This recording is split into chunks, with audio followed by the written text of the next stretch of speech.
First of all ఇది వ్యక్తిగతమైనటువంటి విషయం కాదు. మన బీఆర్ఎస్ పార్టీని కంప్లీట్గా సమూలంగా నేలమట్టం చేయడానికి జరుగుతున్నటువంటి ప్రయత్నం. ఆ ప్రయత్నం నా వల్ల సక్సెస్ అవ్వకూడదు. ఎందుకంటే పార్టీని నమ్ముకొని 75 లక్షల మంది కార్యకర్తలు ఉన్నారు. వాళ్ళందరి జీవితం ఆగమైపోతుంది. ఎందుకంటే మనకంటే ఎక్కువగా ప్రతిష్టతోని గ్రామాల్లో మొహం చూసి ఇతర పార్టీ వాడు గల్లబట్టుకొని కొట్లాడేటోడు కార్యకర్తలు ఉంటారు. వాళ్ళు పుస్తెలమ్మి ఇల్లమ్మి ఎలక్షన్లు చేసిన కార్యకర్తలు చాలామంది ఉంటారు.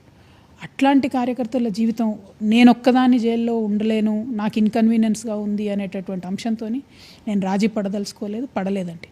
సో కేసీఆర్ గారు ఎంత మొండిగా ఉండి ఉద్యమాన్ని నడుపుకొని రాష్ట్రాన్ని తెచ్చారు, పార్టీని నిలబెట్టుకున్నారు. నేను అంతే మొండిగా ఉండాలని నిర్ణయం తీసుకున్నా కాబట్టి అంతే మొండిగా ఉండే ఇవాళ పార్టీ బలంగా ఉంది. ఖచ్చితంగా ఇప్పుడు మీరు చూస్తారు రాబోయే లోకల్ బాడీ ఎలక్షన్స్ కానీ అసెంబ్లీ ఎలక్షన్స్ కానీ బీఆర్ఎస్ మంచిగా విజయం సాధించి తిరిగి వస్తుంది.